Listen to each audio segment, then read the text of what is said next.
Merci, Madame de Courson, d'être présente parmi nous.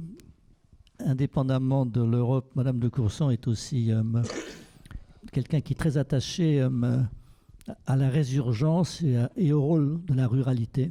Et elle a écrit un manifeste récemment que j'ai eu l'honneur de signer. Elle m'a fait l'honneur de me demander de la signer. Donc la ruralité conquérante, qui consiste à magnifier et souligner le rôle extrêmement important dans la transition écologique générale du monde rural, de ce que le monde rural peut apporter, etc. Donc ça, c'est très important parce qu'elle va nous parler de l'Europe.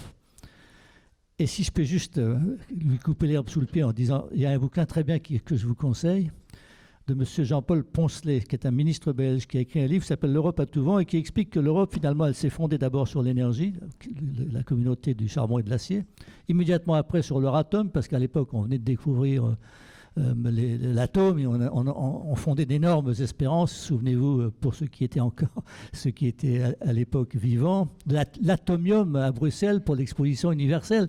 Donc il y a eu une espèce d'énorme engouement et l'Europe donc s'est fondée à la fois sur le charbon et l'acier ancien, les trucs anciens un peu, et sur le nucléaire. Et maintenant, malheureusement, cette Europe de l'énergie n'existe pas, pour être très franc. Donc on va un peu en parler. Je laisse la parole à Mme de Courson qui, elle, va faire un rapport sur l'indépendance. Où est-ce que nous en sommes de l'indépendance de l'Europe? Parce que l'indépendance, c'était un des thèmes de la politique de l'énergie ou des directives de l'énergie. Il fallait que l'énergie qu'on soit indépendant, que ce soit pas cher, affordable, et que ce soit aussi écologique. Donc, Madame de Courson, merci beaucoup de nous avoir fait l'honneur d'être là. Donc, moi, je suis effectivement à la Commission du développement durable et de l'aménagement du territoire, ce qui donc, est lié.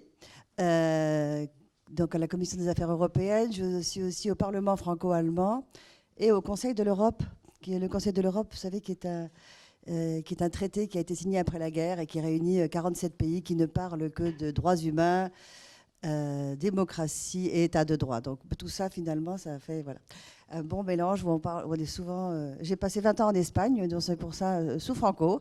Donc je suis très républicaine, démocratique et européenne. Alors oui, merci d'avoir signé le manifeste pour une ruralité conquérante. Moi, j'en avais un peu marre de la ruralité gémissante, déserts médicaux, déserts ceci, déserts cela. On ne va pas donner beaucoup envie de s'installer dans la ruralité si on ne parle que de déserts et de catastrophes. Mais surtout, je pense que le progrès pendant ces 70 dernières années a été un progrès basé sur une technique et sur des industries d'exploitation qui a fait qu'aujourd'hui, on en est arrivé à une situation dramatique au niveau du climat. Aujourd'hui, il faut qu'on substitue à cette économie de l'exploitation et de l'extraction une économie de la régénérescence et de la réparation. Bon, et je pense que dans les territoires ruraux, on est vraiment aux premières loges pour justement apporter un nouveau modèle basé sur le vivant. Basé sur le vivant et la protection du vivant. Alors, et dans la ruralité, c'est là où il y a le vent, le soleil, les rivières, la terre. Et c'est là que donc les nouvelles énergies peuvent voir le jour en donnant plus d'autonomie à tout le monde. Et c'est d'autonomie et d'indépendance énergétique d'ailleurs qu'on va parler ici. Mais c'est dans la ruralité que l'on peut apporter ce nouveau modèle, non seulement parce qu'il y a effectivement toutes ces potentialités, mais aussi parce qu'il y a peut-être un génie rural, on va dire, qui est fait déjà de sobriété, de débrouillardise. Je ne sais pas, vous avez sûrement vu à la campagne des agriculteurs qui avaient besoin d'une porte pour le pré, ben, ils le font dans l'après-midi. Hein. Voilà, avec ce qu'ils ont. Donc la réparation, la réutilisation, cet esprit-là est déjà dans l'esprit rural. En tout cas, l'était. Donc je pense qu'il faut qu'on le remette au goût du jour. Alors, en ce qui concerne l'indépendance énergétique de l'Europe, parce que je crois que c'est le sujet, qu'on en commence à en parler à un moment donné. Donc, c'est le sujet du rapport. Alors, d'abord, je tiens à vous dire que je ne suis absolument pas une spécialiste de l'énergie, parce que je sais qu'ici, vous l'êtes tous plus ou moins. Donc, je vais être très humble à ce sujet. Donc, moi, je représente des citoyens qui m'ont élu. Et donc, c'est pour cela que je fais ce genre de rapport, pour amener tout le monde à faire cette transition énergétique nécessaire. Donc, je ne suis pas une spécialiste, donc vous allez m'aider. Mais surtout, ce rapport, il n'est pas fini. Donc, je me suis dit qu'aujourd'hui, ça allait être une bonne occasion pour que vous m'aidiez dans les recommandations. Hein, parce que moi, j'en ai un certain nombre, bien sûr, en tête. Mais Je pense que vous êtes tous dans des entreprises, bâtiments, mobilité, énergétique, et que suite à ce qu'on va se dire ce matin, ça va me donner des nouvelles idées et pour apporter cette contribution. Alors le but de ce rapport, on fait beaucoup de rapports dans la Commission des affaires européennes. En général, c'est soit pour proposer des résolutions à la Commission européenne, mais là, comme elle n'est pas encore installée, ce qu'on voudrait, c'est vraiment apporter notre contribution au Green Deal, au pacte vert pour le climat qui est en train de se mettre en place et qui n'est pas encore complètement défini. Donc c'est le moment. Donc si on peut tous ensemble apporter cette contribution avec vos idées, les nôtres à l'Assemblée nationale, eh ben, ça serait formidable. Donc la dépendance. Alors en fait, ce qu'on a vu dans ce rapport, en faisant ce rapport, c'est que premièrement, la dépendance énergétique de l'Europe, elle est de plus en plus forte. La dépendance, hein, pas l'indépendance. La dépendance est de plus en plus grande et notamment, nous sommes de plus en plus dépendants vis-à-vis de gaz de la Russie, par exemple.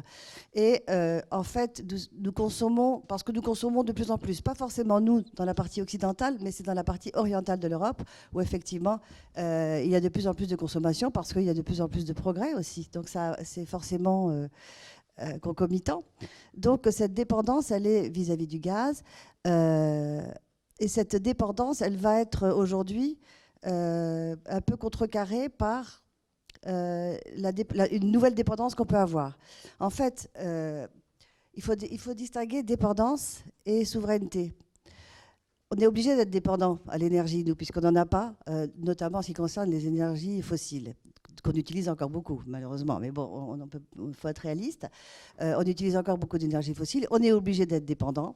Donc aujourd'hui, cette dépendance, elle est vis-à-vis de la Russie et d'un certain nombre d'autres pays, mais principalement de la Russie au niveau du gaz.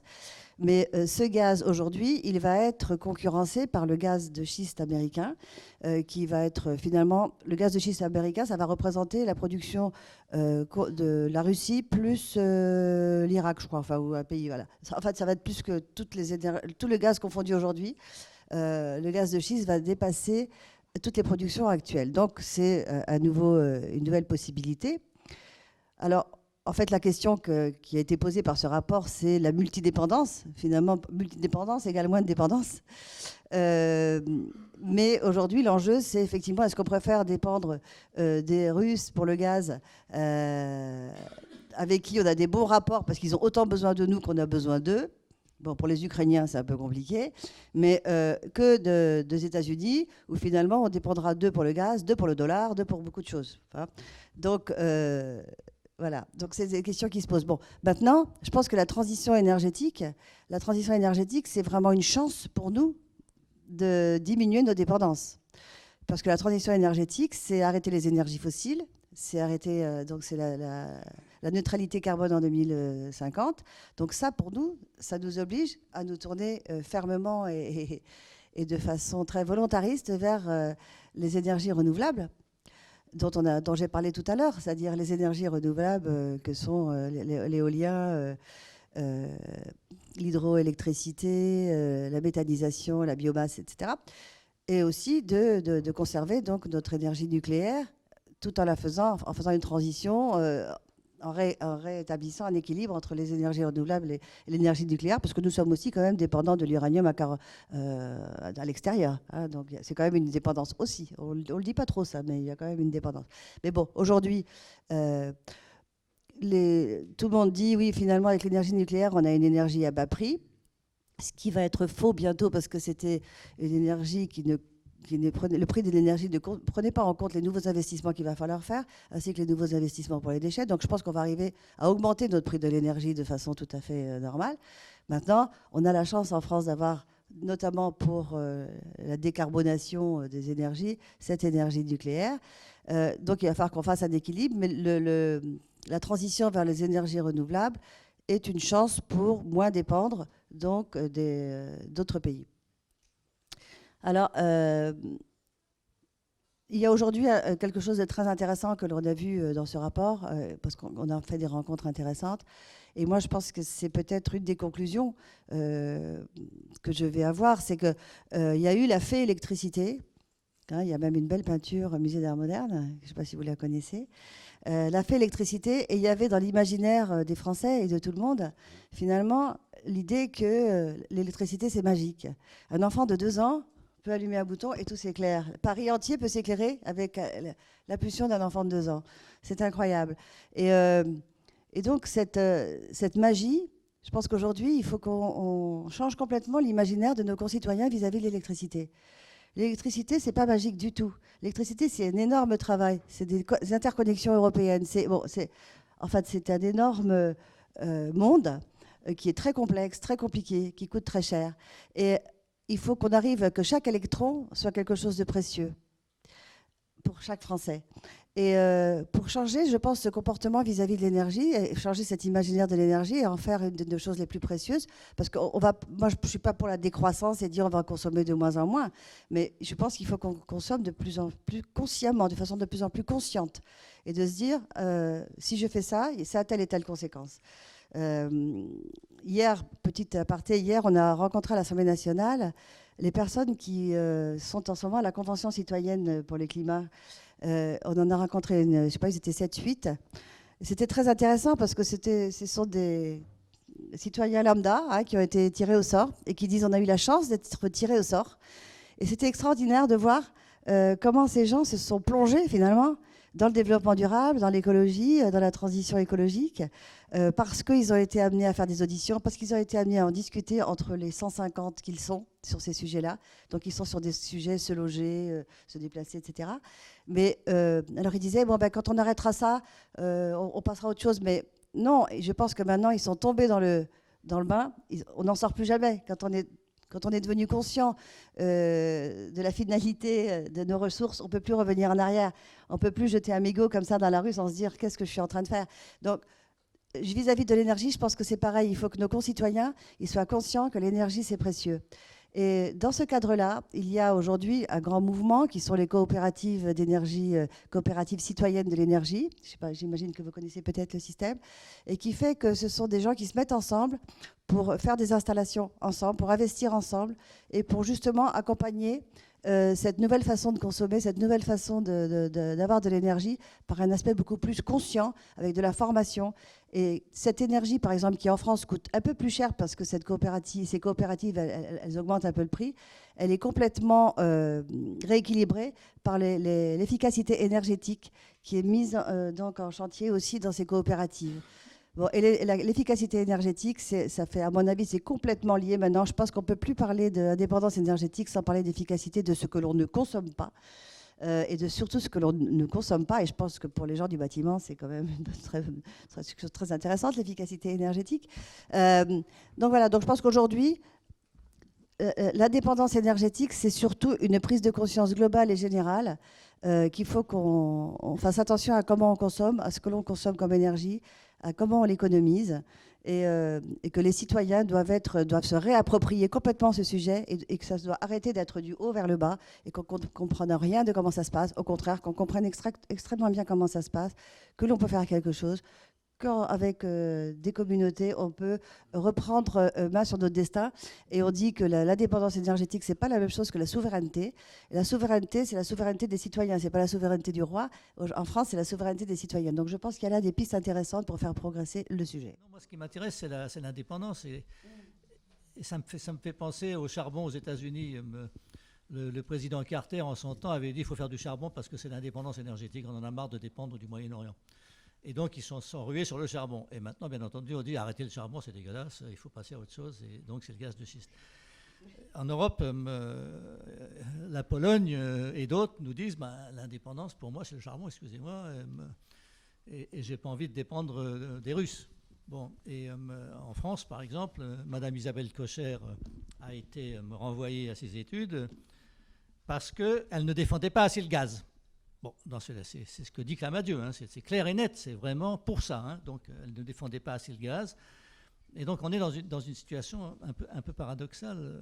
Est-ce que, comme député de la majorité, vous pourriez peut-être aussi suggérer à l'Europe et à votre gouvernement qu'à un moment donné, il faut être cohérent. Si on est dans la transition, on ne défend pas le gaz. Pour la maille, je pense que enfin, là, c'est aussi à partager. Il y a différentes mailles. Je pense que c'est un peu comme les bouquets énergétiques. Je pense que plus il y a de mailles qui s'interconnectent, mieux c'est. Et que la maille du bas, c'est-à-dire la maille citoyenne, elle n'a pas tant à faire des économies qu'à prendre conscience. Et elle doit se connecter donc aux syndicats d'énergie régionaux, enfin aux départementaux qui se connectent. Bon, et on sait que toute l'Europe est au niveau électricité interconnectée et de plus en plus interconnectée, et que ça assure aussi notre sécurité énergétique, l'interconnexion. On sait que par exemple le Kosovo, je sais que le Kosovo qui avait mal utilisé ses réserves énergétiques. Enfin, qui a été un peu trop loin de ses réserves énergétiques, avait fait trembler un petit peu toute l'Europe. Tu te souviens? Oui, ils avaient fait baisser la tension toute l'Europe et toutes les pendules avaient été retardées de 2 minutes. Voilà.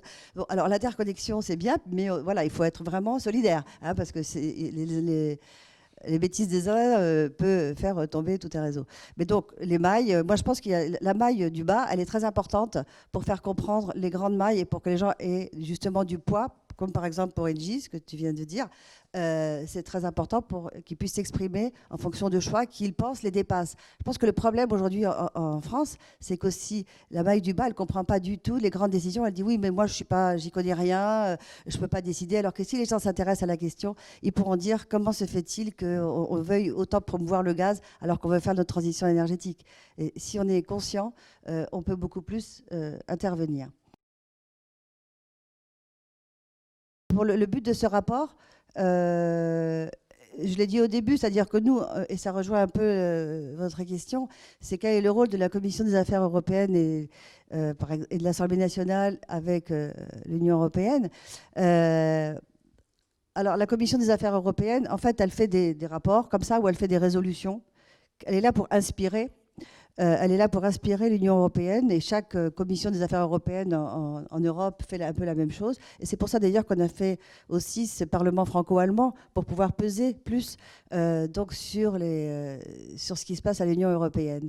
Donc ce rapport, il se veut, comme le Green Deal démarre, nous, on veut tout de suite pouvoir aller voir nos collègues de l'Union européenne, du Parlement européen, et dire voilà, nous, comment on voit le Green Deal. Et on est en train de faire, on a fait aussi une commission spéciale entre les Allemands et les Français, dont je fais partie, justement sur ces questions-là, sur le pacte vert, pour pouvoir, et là-bas, et chez nous, ici à la Commission des affaires européennes, pouvoir influencer, informer, inspirer l'Union européenne. Voilà, c'est notre rôle. On n'a pas de pouvoir plus grand que ça, mais c'est déjà pas mal. Et on reçoit donc beaucoup à l'Assemblée nationale de personnes qui sont auditionnées sur ce sujet, qui sont soit des personnes des experts, etc., pour nous nourrir, pour pouvoir mieux dialoguer avec nos collègues européens. Elle a démarré il y a 1 an, donc on s'est réunis 3 fois. Elle se réunit à peu près tous les 6 mois.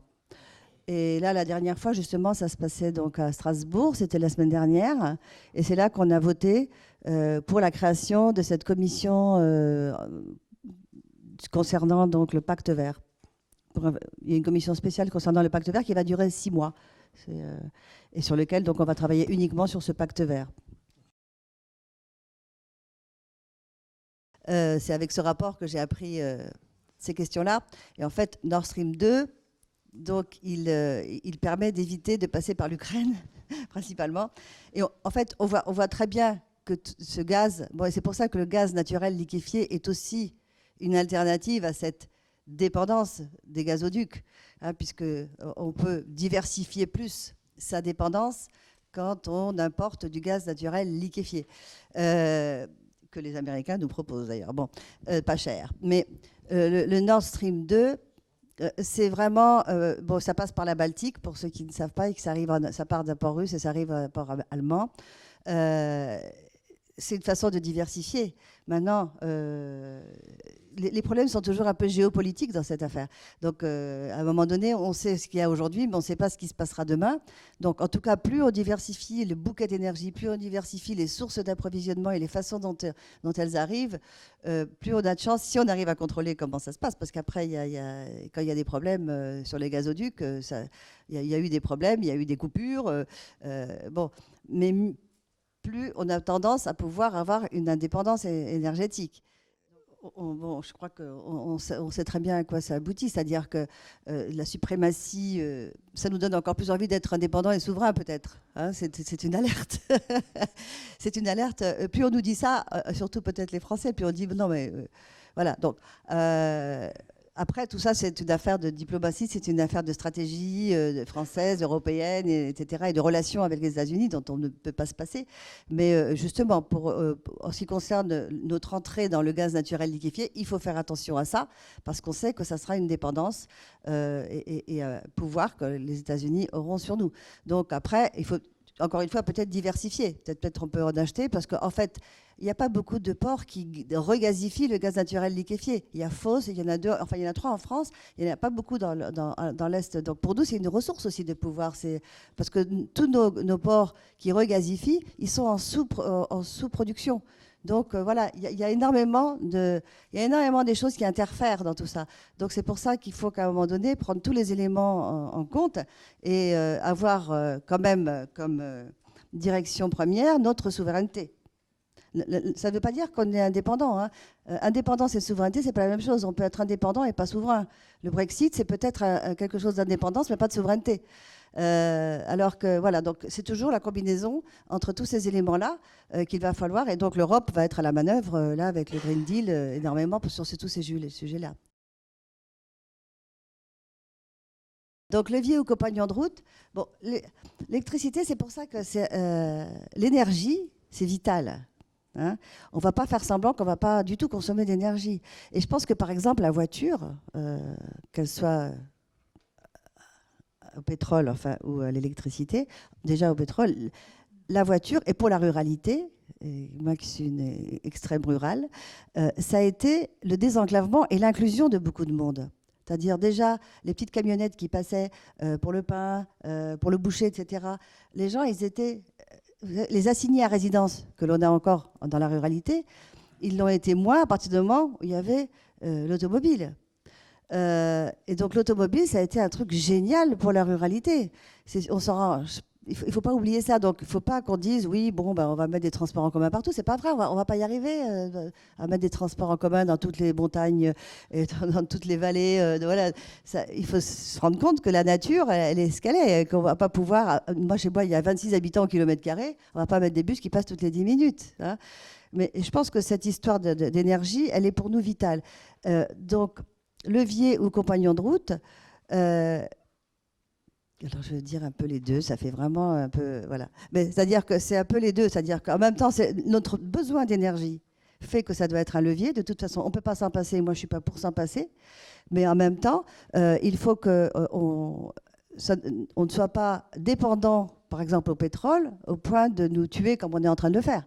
C'est-à-dire qu'à un moment donné, compagnon de route, parce que ce n'est pas l'énergie qui va nous commander non plus. C'est-à-dire qu'on en a un besoin vital, mais c'est nous qui décidons de quelle façon nous voulons consommer de l'énergie et utiliser l'énergie et l'exploiter. Donc, et c'est pour ça que les énergies renouvelables, c'est très important. Et quand on parle de toutes les énergies renouvelables qui ne se stockent pas, par exemple, c'est vrai que les automobiles électriques sont, et on reprend la réversibilité, sont autant de petits stocks possibles. Parce qu'on sait qu'on consomme très peu, on utilise très peu sa voiture. On utilise quoi 5% du temps. Le reste du temps, soit les brancher, si on a une voiture électrique. Et là, il y a aussi la réversibilité. C'est-à-dire que votre batterie de voiture, elle peut servir d'unité de stockage. Et plus il y aura de voitures électriques, plus il y aura peut-être d'unités de stockage. Bon, après, il faut que la technologie suive pour que tout ça soit recyclable. Bon. Voilà. Donc, l'électricité, levier ou compagnon de route, voilà, moi je pense que notre besoin d'électricité fait que ça va être un levier pour nous faire bouger. Et c'est en même temps un compagnon de route parce que nous devons nous-mêmes décider et être souverains par rapport à cette énergie. nous partageons, moi je partage l'avis de monsieur, c'est-à-dire que l'électricité, tu peux la produire de manière décarbonée. Oui. Tandis que le fossile, par définition, c'est carboné. Donc si on veut décarboner, il faut électrifier davantage. Et parce que, par exemple, le renouvelable, le solaire, les éoliennes, tout ça, c'est l'électricité à la fin. Oui, Quoi, hein. bien sûr. Et le nucléaire aussi. Donc tout ça, c'est décarboné. Donc l'électrification apparaît, ici comme ailleurs, comme un des meilleurs moyens de décarboner l'économie. Quoi. Voilà, c'est ça le truc. Bien sûr. La réversibilité, c'est la liberté aussi. Et en plus, c'est la solidarité. Parce que tout ce qui peut être réversible, si on en a trop d'un côté, en gros, on peut le renvoyer de l'autre. Et puis, si on ne veut plus d'un côté, on peut prendre de l'autre. Mais je pense que toutes ces circulations, cette fluidité générale qu'on peut avoir entre Européens, pour l'instant, elle n'existe pas complètement. Parce que, justement, à l'Est, les anciens pays qui faisaient partie de l'URSS, eux, ils sont beaucoup plus monomaniaques, je puis dire. Donc, ils sont donc, toute cette réversibilité, toute cette fluidité, toute cette connexion, ils ne l'ont pas encore. Et c'est ce qui fait qu'aujourd'hui, globalement, l'Union européenne, elle n'est pas très bonne en indépendance énergétique. Mais bien sûr, je pense que toutes ces... et je pense qu'il y a des directives européennes qui vont dans ce sens-là, qui obligent donc les pays... Alors, je faudrait que je les retrouve, les numéros exactement de la directive, mais il y a des directives européennes qui, justement, suite à des problèmes de rupture d'approvisionnement pour certains pays de l'Est, donc encouragent, obligent ou font des communications pour les pays membres à ce qu'il y ait de plus en plus de réversibilité, d'interconnexion et de travail fait dans ce sens-là. Moi, je trouve qu'aujourd'hui, le Green Deal, tel qu'on regarde ce qui est dit aujourd'hui, c'est très flou. Il n'y a pas beaucoup d'étapes très précisément données. Et donc, c'est pour ça, d'ailleurs, que l'on a fait ce groupe franco-allemand pour essayer de faire avancer les choses plus vite. Et en fait, on a déjà dans ce groupe franco-allemand, on a deux objectifs, de faire réussir la COP26 et de faire réussir la COP15 qui passera à Pékin. Donc, et la COP26 qui va se passer à Glasgow. Donc, c'est sur le climat. Et là aussi, là, on veut avancer et d'avoir vraiment une pression sur cette COP pour pas qu'il se passe comme celle qui s'était passée en Espagne où finalement rien ne s'était vraiment décidé. Donc, ce groupe franco-allemand, il va servir à ça. Il va servir à... Bon, après, le pouvoir qu'il aura, ce sera... je ne sais pas lequel il aura. On va essayer ce qu'il ait le maximum de pouvoir et d'essayer de faire le maximum de... Mais effectivement, le calendrier est très contraint et ça rejoint un peu ce qu'a dit monsieur, c'est-à-dire qu'à un moment donné, les feuilles de route, il faut qu'elles soient beaucoup plus précises, plus contraignantes. Après, vous savez comment ça se passe. On peut avoir des objectifs très importants et puis qu'après, personne ne suive. Donc voilà, c'est pour ça que... C'est vrai, c'est comme ça que ça se passe. Bon, parce qu'il y a différentes forces en présence qui font que les choses reculent plutôt que d'avancer dans certains cas. Mais effectivement, nous, ce qu'on veut, c'est faire d'abord réussir à Glasgow toutes les orientations sur l'énergie le plus possible. Donc c'est ce qu'on va essayer de faire déjà avec les Allemands. Et si le couple franco-allemand, il peut déjà apporter un fort poids, ça sera déjà pas mal.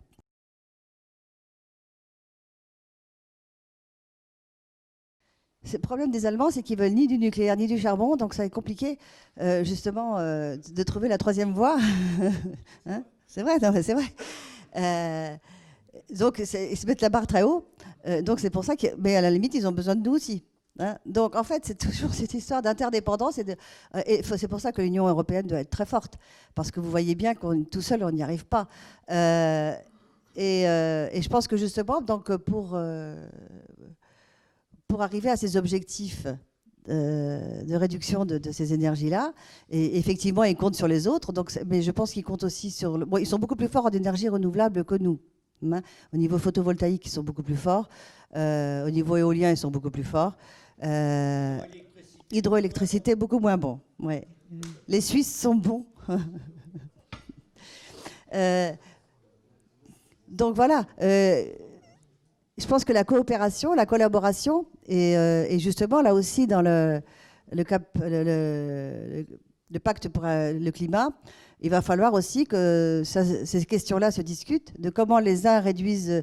Parce que c'est pour ça qu'il y a Gazprom 2, c'est parce que les Allemands, ils veulent importer du GNL, puisqu'ils ne veulent plus ni du charbon ni du nucléaire. Il faut bien que pour le moment, ils trouvent une énergie de transition. Et c'est vrai que l'énergie de transition fossile la plus décarbonée, ça va être le gaz liquéfié. Maintenant, ce n'est qu'une transition. Mais ils ont fait donc ils ont été très favorables. Et la France, finalement, est restée sagement derrière l'Allemagne pour Gazprom 2, hein, alors que beaucoup d'autres pays y étaient opposés. Voilà, donc tout ça, c'est une histoire de collaboration et de travail sur quelle énergie on veut pour demain pour l'Europe et comment on va la produire. Qui va produire quoi? Parce qu'effectivement, on n'a pas tous les mêmes atouts. C'est vrai qu'en Espagne, le photovoltaïque est beaucoup plus important, en Portugal aussi. Il faut qu'on puisse arriver à partager toutes nos énergies et à faire dans les objectifs qui vont nous être donnés par le COP26. Ah oui, monsieur, c'était plutôt une suggestion. Oui. C'était plutôt une suggestion de dire les feuilles de route qui sont imposées à l'industrie automobile, pourquoi on ne fait pas la même chose pour le bâtiment et pour le... Mais effectivement, moi je pense qu'il faut... Enfin, si vous me posez la question à moi personnellement, moi je suis pour être le plus contraignant possible. Oui. Oui, mais je l'ai noté. Je l'ai noté et puis effectivement, je le mettrai dans ma conclusion, enfin, dans mes recommandations pour l'avenir, de dire maintenant il faut être beaucoup plus... précis dans les feuilles de route et dans les étapes, parce qu'effectivement, on voit bien que pour l'automobile, ça marche bien. Il faudrait que ça puisse suivre pour le bâtiment. Mais bon, je pense qu'au niveau efficacité énergétique des bâtiments, il y a beaucoup d'industries des bâtiments et travaux publics qui sont mis à la tâche et qui font un énorme progrès. Hein, en tout cas, c'est pas eux qui font le plus de consommation de CO2 hein, aujourd'hui, parce qu'ils sont beaucoup plus vertueux dans leur pratique qu'ils ne l'étaient avant. Mais effectivement, je pense qu'il faut des feuilles de route pour tout le monde. Et puis comme ça, ne serait-ce que pour informer nos concitoyens en disant, et fait ce qu'ils voient au niveau de l'automobile, comment ça se passe. Ils voient les progrès. Et d'ailleurs, quand ils disent pourquoi passer aux voitures électriques, parce que ma voiture, elle consomme presque plus elle n'émet presque plus de CO2. Les gens, et donc, ils savent très bien raconter comment leur voiture est vertueuse. Enfin, de plus en plus. Bon, alors l'efficacité énergétique des bâtiments, on sait qu'il y a, on a dit 500 000 logements par an. En fait, on est plutôt autour de 900 000 par an qu'il faudrait pour plus qu'il y ait des passoires énergétiques. Donc c'est énorme. Hein. C'est énorme. Donc il faut qu'on le fasse. Il faut qu'on le fasse dans nos objectifs de neutralité carbone. Hein, il faut qu'on le fasse maintenant avec les bâtiments les plus efficaces énergétiquement. C'est-à-dire que ce qu'on vise maintenant, c'est de consommer le moins possible d'énergie. C'est-à-dire c'est l'énergie qu'on ne consomme pas qui est la meilleure quand même. Et donc, alors qu'on a face à nous des producteurs d'énergie qui veulent nous faire produire un maximum d'énergie parce que c'est leur mission quand même de vendre de l'énergie. Donc à un moment donné, voilà, quand on... Bien sûr, il y a des mesures qui font qu'on fait des économies d'énergie avec les compteurs de nuit, etc. Mais quand même, quand on produit quelque chose, on vise à... Voilà. Ces objectifs d'efficacité énergétique, je pense que c'est très, très difficile à atteindre, parce que moi, je vois, on ne les atteint jamais. Alors, moins on les atteint, plus l'objectif monte. C'est pour ça qu'on passe de 500 000 à 900 000 par an. Donc, à un moment donné, il va falloir être beaucoup plus contraignant. Et dans les lois qu'on a mises en place, c'est-à-dire que vous n'allez plus avoir le droit de louer des passoires énergétiques, ni de vendre des passoires énergétiques. Donc ça, c'est typiquement des choses contraignantes. Où il faut vraiment qu'il va y avoir des bilans énergétiques maintenant de plus en plus précis pour tout ce qui est transactions autour de l'habitat. Maintenant, je pense que tout ce qui est habitat, enfin tout ce qui est bâtiments communaux, bâtiments publics, je pense qu'il y a déjà un effort à faire énorme, parce que là non plus c'est pas fait. Donc on devrait être au niveau de l'État, l'État devrait être le premier, l'État et les collectivités territoriales devraient être le premier à montrer le bon exemple. Et là il y a déjà un chantier immense. Donc pour l'histoire du gaz, je pense qu'elle se clôt, la question du gaz partout, elle se clôt avec les objectifs CO2, quoi. À un moment donné, il va falloir faire la passation. Alors, je ne sais pas comment, parce que je ne suis pas assez experte pour ça, parce que ça me semble un chantier énorme. Mais je pense qu'en plus, les citoyens, s'ils sont dedans, s'ils commencent à s'intéresser à ces questions-là, s'ils commencent à comprendre pourquoi et comment, déjà, bon, ça va être un long chemin, mais déjà dans leur habitat, etc., ils vont commencer à exiger d'avoir d'autres énergies et des énergies plus propres. Moi, je pense que ça, c'est très important parce que là, ça va être la demande. Hein. J'entends bien, chère madame, mais n'oubliez pas que dans le collectif, Oui. on leur a mis des tuyaux et Oui. que le gaz, il est là pour de longues décennies et qu'on ne va pas pouvoir changer le mode de chauffage de tous ces bâtiments. Hein. Du jour au lendemain, non. Mais si on veut le changer, on peut le changer. C'est-à-dire qu'on ne va pas du jour au lendemain dire arrêtez votre gaz et on met autre chose. Mais je pense qu'on peut... Comment ? On mettra des pompes à chaleur, oui. On mettra des pompes à chaleur, oui, bien sûr. Des pompes à chaleur et des panneaux photovoltaïques sur le toit. Et on fera beaucoup d'économies, surtout en consommant moins. Et en ayant un certain nombre de... Parce que j'ai vu qu'il y avait aussi, j'ai lu ça quelque part, qu'il y avait des vitres maintenant qui étaient en même temps photovoltaïques, qui produisaient de l'énergie. Donc je pense que c'est un énorme champ d'évolution technologique et d'innovation. La transition énergétique, c'est quand même une chance incroyable d'innovation. Bon, il y a les campagnes municipales, effectivement, là, c'est vraiment tout petit, c'est autour de chez moi, mais il va y avoir des départementales et des régionales. Et les régionales, vous savez, c'est elles qui détiennent les fonds européens pour payer des initiatives. Et je pense que les régionales peuvent avoir un rôle, justement, dans cette Union européenne des régions. Il peut y avoir notamment au niveau de la ruralité, par exemple, il y a des réseaux ruraux européens. Hein, il existe des réseaux ruraux européens et je pense qu'il faut qu'on fasse aussi l'Europe de l'énergie entre citoyens, qu'on construise des réseaux comme ça. Ça existe, il y a des associations, il y a des réseaux qui existent. Donc ça me semble indispensable et je pense que les régions peuvent jouer un grand rôle là-dedans et je pense qu'elles le souhaitent en plus.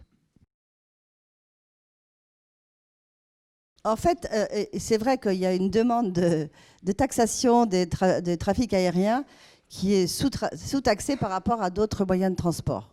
Ça, c'est vrai. Et ça consomme, donc c'est très participatif à l'augmentation du CO2.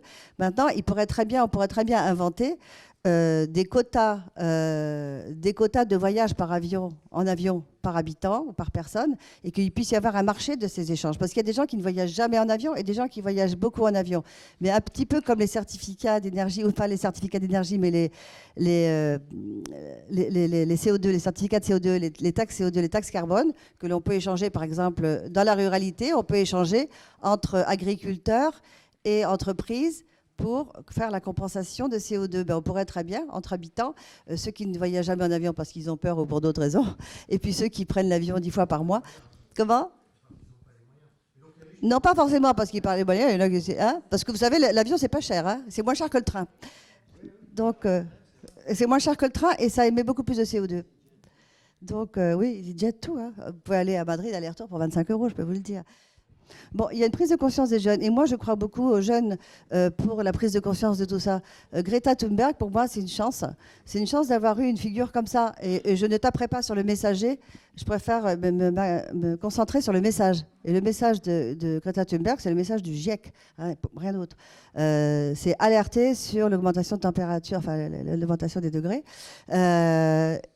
Et voilà, je pense que les jeunes nous poussent justement à faire attention, à voir ce qui ne va pas et à prendre des mesures dans le bon sens. Et on peut être très créatif, comme cet échange de quotas, par exemple, qui pourrait faire qu'on pourrait maîtriser au moins les émissions. Je vais attendre à la fin de mes travaux avec la commission franco-allemande pour savoir où est-ce qu'on va. Mais aujourd'hui, je ne peux pas vraiment vous répondre. Mais j'essaierai de le faire par écrit si vous me laissez vos coordonnées pour que je puisse vous donner une position un peu plus réfléchie que là, à brûle pour point. Pour l'autoconsommation, en fait, les gens ont mis des panneaux photovoltaïques, pas du tout pour des raisons de conviction écologique sur leur toit au départ. Ils ont mis des panneaux photovoltaïques parce qu'ils pensaient que ça allait leur faire gagner de l'argent. parce qu'on allait leur acheter leur énergie, etc. Et ça a fonctionné un petit peu, sauf que maintenant, c'est plus du tout le cas. Maintenant, il faut que les gens ils mettent des panneaux photovoltaïques par conviction. Et le faire de façon collective, je dirais. C'est-à-dire que l'autoconsommation, moi, dans mon petit toit, oui, bon. Mais le plus intéressant, c'est de faire l'autoconsommation collective, mais pas totale. C'est-à-dire, je vous donne un exemple. Nous, on est en train de faire dans mon coin, dans ma circonscription, un projet justement entre un syndicat d'électricité, un syndicat d'énergie, un village avec ses habitants et un zoo qui est là. Justement, un projet d'autoconsommation collective. Sachant que l'autoconsommation, elle est forcément partielle. Mais justement, l'énergie des uns, c'est-à-dire celui qui a le plus de panneaux photovoltaïques, parce qu'il va s'agir de panneaux photovoltaïques sur le zoo, où il y a besoin où il y a beaucoup de grandes surfaces pour pouvoir produire de l'électricité, va pouvoir servir à d'autres personnes dans le village qui vont racheter cette électricité, et notamment les bâtiments communaux. Mais il faut bien penser qu'il ne faut pas se dire, moi je me détache, je fais ma petite consommation, donc le réseau, ça m'est égal, je ne veux plus le payer, et tout ce que j'autoconsomme, je le retire de ma participation au réseau. Il faut faire attention à ce que ça ne devienne pas des petits fiefs indépendants. Et en fait, on s'aperçoit que les régions de France qui ont le plus on va dire ce tropisme d'indépendance totale ou d'autonomie énergétique sont des régions comme la Bretagne ou l'Occitanie, la Bretagne qui a du vent et l'Occitanie qui a du soleil, mais que finalement ça se recoupe avec des régions qui ont une identité forte, si vous voyez ce que je veux dire. Donc il faut faire attention à ce qu'on reste toujours solidaire. Hein. Notre ministère s'appelle le ministère de la Transition écologique et solidaire. Et donc, je pense que la solidarité, c'est clé. C'est bien de dépenser moins d'énergie, c'est bien d'autoconsommer et d'avoir des sources très différentes d'énergie. Mais la question de la solidarité, elle se joue du plus bas au plus haut, c'est-à-dire de plus bas dans les villages au plus haut en Europe. Et que sans cette solidarité, ça peut devenir très dangereux. C'est conflictuel. Alors moi, les gens qui viennent dans ma permanence me parler des éoliennes, souvent c'est parce qu'ils ne veulent pas d'éoliennes derrière leur château.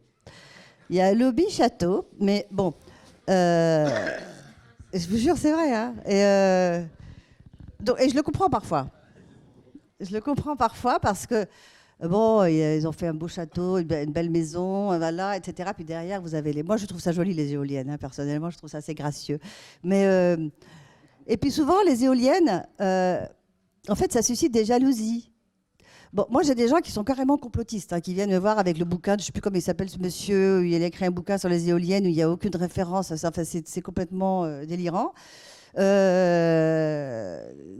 je ne sais pas comment il s'appelle, je ne veux pas lui faire de la pub. Bon, mais les gens arrivent avec ces bouquins-là et disent « Qu'est-ce que vous en pensez, madame la députée ?» Donc, moi, au début, je n'avais pas lu le bouquin. Donc, on l'a lu le bouquin à la permanence, on se l'est procuré et puis on a vu que c'était... Alors, c'est vrai qu'au début, je pense qu'au début de l'installation des éoliennes, ça a été un peu, on va dire, chaotique. Je pense que maintenant, ça l'est moins. C'est-à-dire qu'il y a eu pas assez, justement,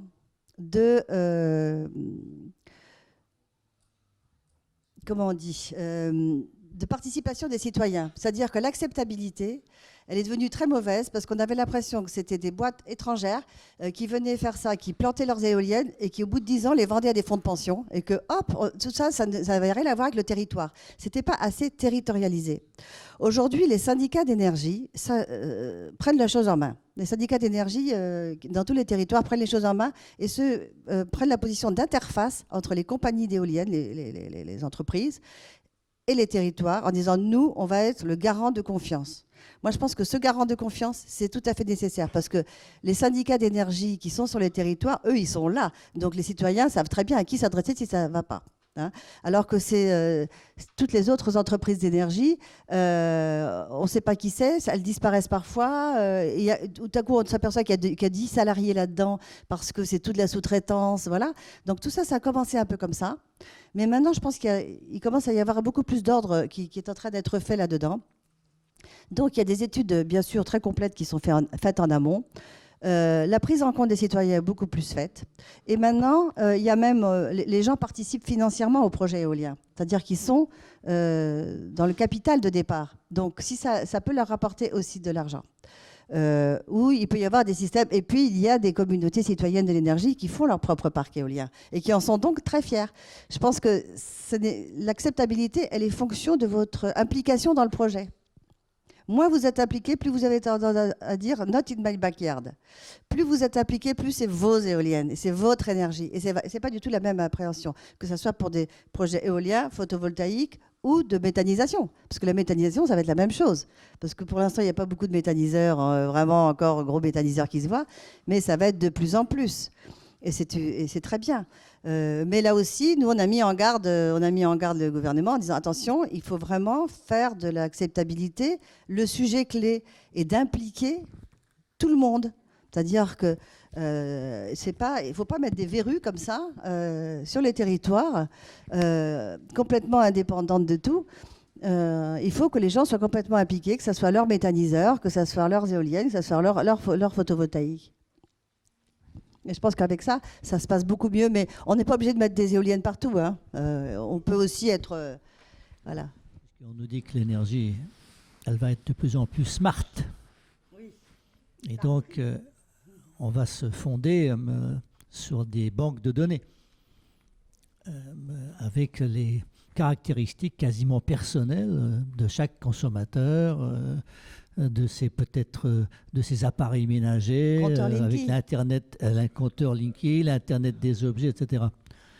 Or, la question qui est posée par ces données est celle du colonialisme des données, puisque la souveraineté numérique devient un enjeu important qui a des rapports avec l'indépendance énergétique, puisqu'on nous dit qu'on va ubériser ou qu'on risque d'ubériser, c'est-à-dire d'avoir un énorme opérateur qui possède toutes les données. Alors c'est Google, hein, dont on parle, ce sont les GAFA, c'est la taxe GAFA, c'est la discussion maintenant sur l'indépendance numérique de la France et de l'Europe. Donc est-ce que cet aspect-là sera approché? On aura quelques idées là-dessus, parce qu'on est tous dans le bleu là-dessus. On ne sait pas très bien où ça va, qu'est-ce qui se passe, comment on peut contrer les GAFA. Est-ce qu'on a des banques de données? On en a en France qui sont très importantes. Et donc, est-ce que tout ça va rentrer dans le jeu de l'indépendance énergétique du Green Deal? En fait, on peut vendre ou exploiter des données globales. Par exemple, c'est ce qu'on fait avec la sécurité sociale. Chez nous, on a des données sur la santé qui ne sont pas forcément des données personnelles, hein, que l'on peut partager avec beaucoup de gens dans le monde et qui sont très intéressantes pour la santé générale du monde entier. Parce que, tu vois, et là-dessus, pour l'énergie, ça peut être pareil. C'est-à-dire, entre les données et les données personnelles, c'est pas pareil. Et les données, c'est intéressant parce qu'on peut dire finalement, pour mieux économiser ou pour mieux échanger ou pour mieux collaborer, regardez, on a toutes ces données-là et ça peut nous donner plein d'informations pour avoir des idées, faire de l'innovation, etc. Mais bien sûr, les données personnelles, c'est autre chose. Donc ça, bien sûr, il faut protéger nos données personnelles. Elles ne sont pas toujours protégées dans certains systèmes. Donc voilà. Par exemple, le compteur Linky, qui est une petite préfiguration finalement. On peut avoir un gros compteur Linky global de tout le pays ou de toute l'Europe. C'est très intéressant parce que vous pouvez vraiment devenir maître de votre consommation. Et vous pouvez décider de dire, bon, ben moi, je passe un accord avec ma commune, ma région, mon pays, mon continent, de dire je m'engage entre 5h et 9h du soir à ne pas consommer d'électricité parce que j'ai fait de l'autoconsommation et j'ai une batterie ou je ne sais pas quoi, mais je gère et de dire là, je me retire de l'énergie pour pas qu'il y ait le blackout parce que je sais qu'en Pologne, il va faire très froid. Enfin, tu vois, et on peut complètement communiquer grâce à la maîtrise de notre énergie, de dire moi, je maîtrise mon énergie et je suis connecté à tous les autres Européens en échangeant quand vous en avez besoin, en vous en donnant et en prenant. Voilà. Et je pense qu'au niveau des données, on pourra faire ce genre de choses-là, ça va être super. Mais après, voilà, c'est au niveau des données personnelles et qui les détient, ça c'est une autre question. Mais c'est pas la donnée. Vous savez, Louise Weiss, la philosophe, elle disait les armes sont innocentes. C'est les esprits derrière qui sont les coupables. Et je pense que pour les données, c'est un peu pareil. Est-ce que chaque pays fixe, oui, ou est-ce que c'est l'Union européenne? C'est chaque pays. Mais c'est malheureux. Voilà. Il n'y a pas de politique européenne de l'énergie, il y a une politique européenne du climat. Et qui d'ailleurs a distordu, si je puis me permettre ces néologismes, a distordu le marché de l'électricité, etc. Donc c'est compliqué pour l'Union européenne et il y a beaucoup de gens qui disent si on veut relancer l'Union européenne, peut-être avec le Green Deal, il faudrait relancer une politique européenne de l'énergie un peu plus sérieuse que ce que nous avons jusqu'à présent. N'oubliez jamais non plus que le problème numéro un en Europe, c'est le pétrole. Pour 70%, c'est le pétrole. Et donc, on parle toujours de l'électricité parce que c'est plus amusant, mais franchement, le problème, c'est le pétrole. C'est compliqué pour moi de répondre à ça. Je ne sais pas s'il y a quelqu'un qui peut répondre à ça, puisque justement, ça change tout le temps. On voit bien qu'il suffit d'un certain événements géopolitiques pour que des choses changent très vite. On voit bien que aujourd'hui, finalement, les enjeux de nos consommations, c'est le CO2, alors qu'avant, l'indépendance, c'est quelque chose, mais maintenant, c'est le climat qui est au-dessus, finalement, même de l'indépendance. Et donc, je pense que l'urgence du climat va pouvoir faire beaucoup de changements dans nos façons de consommer, etc.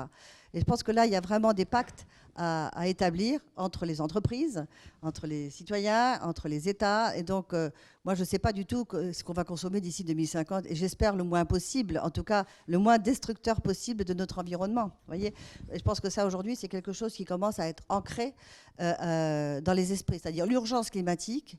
Je pense que c'est plus du tout le fait de quelques écolos en sandales. Hein. Je pense qu'aujourd'hui, le fait climatique, il va forcément influencer nos consommations d'énergie, nos productions d'énergie, forcément. Alors, comment? Je ne sais pas vous le dire. Il n'y a pas de décret d'application encore, mais donc ça ne saurait tarder. Oui, et je pense que ça va être un levier, oui, tout à fait, pour encourager donc, les initiatives circulaires, comme ça va être le cas pour tous les autres aspects de l'économie circulaire. Le gâchis, le partage. Donc, je pense que ce serait intéressant, d'ailleurs, je vais en prendre la suggestion qu'il fasse l'objet d'autant d'aide à tout ce qui est circulaire, qui est pour d'autres univers, mais qu'on ne le fait peut-être pas assez pour l'électricité. Je pense que les Allemands, ils sont assez paradoxaux parce qu'en fait, ils sont très pour l'économie circulaire, très pour ces choses-là. Et en même temps, ils consomment de l'électricité qui vient du charbon. Et en même temps, voilà. Donc, mais on arrive à s'entendre. Quand on se parle, voilà, on a des petits terrains de non-accord qu'on voit avec les Allemands. Mais en fait, on a en tout cas la volonté, en ce qui concerne notre groupe de travail franco-allemand, de dépasser justement ces petites différences pour aller vers la promotion du développement durable, c'est-à-dire de l'économie circulaire et d'une Europe de l'économie circulaire, justement, même circulaire entre nous. Hein. Voilà, à la grande échelle. Alors l'école, c'est extrêmement important. Il y a, en France, il y a le Parlement des enfants qui existe. Le Parlement des enfants, c'est des écoles qui sont choisies chaque année et qui donc font des propositions sur un sujet. Cette année, c'était l'égalité femmes-hommes. L'année dernière, je crois que c'était le harcèlement. Je sais. Bon, et il y a aussi des projets d'écologie. Et donc, on pourrait mettre au programme, par exemple, l'énergie. Ça serait intéressant. Et donc, ce Parlement des enfants, donc les enfants font un projet avec leur maître, etc. Et après, le présentent à l'Assemblée nationale. Et puis, il y a un concours et on récompense le meilleur projet.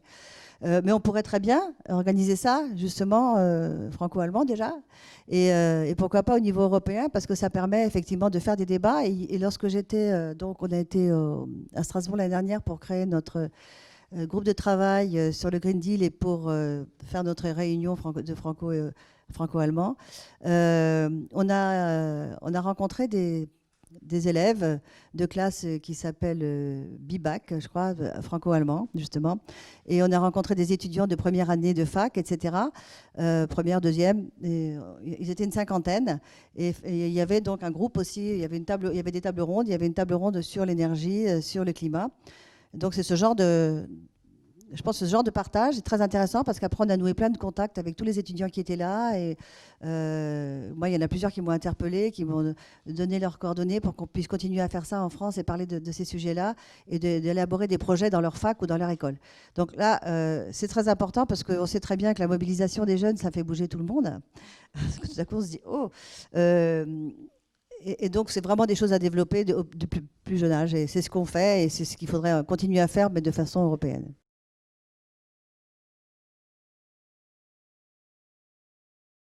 je pense que la recherche, c'est vraiment un sujet clé pour tout ce qui est énergie, pour tout, voilà, parce que, comme vous dites, sinon les autres le font à notre place, hein. Donc, il faudra en parler à Madame la ministre de la Recherche. Mais c'est vrai ce que vous dites, parce que la climatisation, c'est un sujet qu'on aborde en fait assez rarement. En fait, on aborde beaucoup le chauffage. Et vous savez, il y a actuellement un programme qui s'appelle, enfin, il y a un site qui s'appelle MaPrimeRénov, qui s'adresse donc à tous les Français pour rénover leur habitat et pour finalement centraliser tous les programmes d'aide auxquels ils peuvent bénéficier. Mais je pense que c'est un peu tabou la climatisation en France. Ça l'a été. Et en fait, ça l'est moins. Et la climatisation, bon, il y a la climatisation nationale, naturelle, qui sont nos arbres et nos forêts. Bon. Mais il y a aussi la climatisation qui va falloir, sans doute avec le réchauffement, le climat méditerranéen, il monte de 7 km par an. Hein, donc il est arrivé au niveau Saint-Étienne, là, il paraît, à peu près. Donc il va faire de plus en plus chaud. Alors, moi, je ne connais pas bien les enjeux de la climatisation, mais je me dis que c'est vrai qu'on n'en parle jamais et j'ai toujours l'impression que c'est un truc d'Américains, alors qu'en fait, vous savez, en Amérique, ils sont tous pull the air. Et alors qu'on va sûrement être concerné par une demande des gens. Alors, comment on adresse cette demande? Comment on fait avec cette demande? Comment on fait qu'il n'y ait pas plus de CO2 émis? Comment on fait que ça soit vertueux? Comment on fait que ça soit l'innovation? Comment on fait que les gens, effectivement, tous les plombiers, les installateurs, etc., montent en compétences dans tous les domaines. Pas simplement je sais l'installer, mais je sais installer ce qui est meilleur pour nous, dans tous les sens. Voilà, donc effectivement, là, il y a vraiment un enjeu de formation et d'information de nos concitoyens aussi sur ce sujet. Madame la députée, chère Yolène, merci beaucoup d'être venue. C'est très important pour nous, ce genre de débat. Parce que ici, par exemple, ce sont en effet des gens qui sont comme Obélix, plongés dans la marmite depuis toujours. Et donc, ils sont extrêmement compétents sur énormément de sujets qui sont après la décision politique. Comment on fait qui sont les mains dans le cambouis, qui savent comment ça fonctionne, qui, par ailleurs, savent non seulement comment ça fonctionne dans les 3 à 5 ans qui viennent, c'est-à-dire, tu sais très bien toutes ces grandes décisions politiques et comment on fait dans les 3 à 5 ans. Hein. Donc ça, c'est l'horizon pour beaucoup d'entreprises et même pour beaucoup de politiques, hein, d'ailleurs, et qui savent aussi comment ça fonctionne un peu au niveau international ou national parce qu'ils y ont beaucoup travaillé. Donc, pour nous, c'est très important de dialoguer avec toi et de comprendre où en est le politique. Où en est le politique? Qu'est-ce qu'il pense à l'Assemblée nationale? C'est quoi? Et comment ils savent au niveau local? Parce qu'au niveau local, tu as plus de contacts que nous, presque souvent. Enfin, sauf pour les clients, les installateurs, les plombiers et autres. Qu'est-ce qui se passe? Comment ils voient les éoliennes chez toi, enfin, etc. Qu'est-ce qu'ils savent du nucléaire, etc. Comment ça marche? Donc, c'est un dialogue très important pour nous. Donc, oui, on veut t'aider. Alors là, on sera absolument enchanté de te donner notre point de vue, de dire ce qu'on pense et même peut-être éventuellement de t'apporter des éclaircissements sur un certain nombre de points. Ce que je voulais dire, alors pour terminer, d'abord, une bonne nouvelle. L'Agence internationale de l'énergie nous dit que les émissions de CO2 ont stagné. Donc, pour la première fois, enfin, elles n'ont pas augmenté. Et donc, l'agence dit que c'est grâce aux renouvelables dans les pays développés. Alors, dans le monde entier. Dans le monde entier. Et donc, ça, c'est une très grande nouvelle. Bon, les autres nouvelles sont moins bonnes. C'est-à-dire que comme il y a le coronavirus, le prix du pétrole s'effondre. Donc, c'est embêtant. Pour l'économie mondiale, mais pour nous, ça ne nous dérange pas trop. Mais voilà. Mais puisque tu parlais du gaz et du gaz de schiste, les permis de forage de gaz de schiste se sont effondrés de 80% en Pennsylvanie et tout ça. Donc, parce que c'est plus rentable. Voilà, c'est pas rentable. C'est pas assez cher, on ne gagne pas assez d'argent avec tout ça, etc. On va attendre que le prix du gaz remonte pour recommencer à fouiller, etc., etc. En France, on ferme Fessenheim. N'est-ce pas? C'est parce qu'on veut équilibrer. Mais comme RTE nous alerte, oulala, attention, dans les prochaines années, c'est pas sûr qu'on passe, donc il faut garder la centrale au charbon de Cordemais. Donc nous fermons le décarboné et nous gardons le carboné. C'est peut-être le monde à l'envers, ça, hein, etc. Donc la situation est voilà. Voilà. Oui, mais c'est important que tu le saches, quoi, parce que c'est ça qui se passe. En ce moment, c'est très difficile on a des groupes de pression, l'administration hésite, on va faire une nouvelle réglementation pour les bâtiments, qu'est-ce qu'on va mettre dedans, etc. Donc on est dans une situation difficile où on a, nous, besoin du politique. Nous, on est une association, on cherche à décarboner, on a aussi des intérêts économiques parce que nos membres sont intéressés à la décarbonation, mais on se heurte aussi à des difficultés réglementaires, politiques, etc. Donc le dialogue pour nous est absolument essentiel avec toi et on te remercie très vivement d'être venu et d'avoir aussi quelques réflexions de très bon sens, quoi. Donc on a besoin du bon sens et du courage. Voilà, ce sont les deux vertus principales de la politique. Donc grand merci Yolène de Courson d'être venue aujourd'hui, ce matin.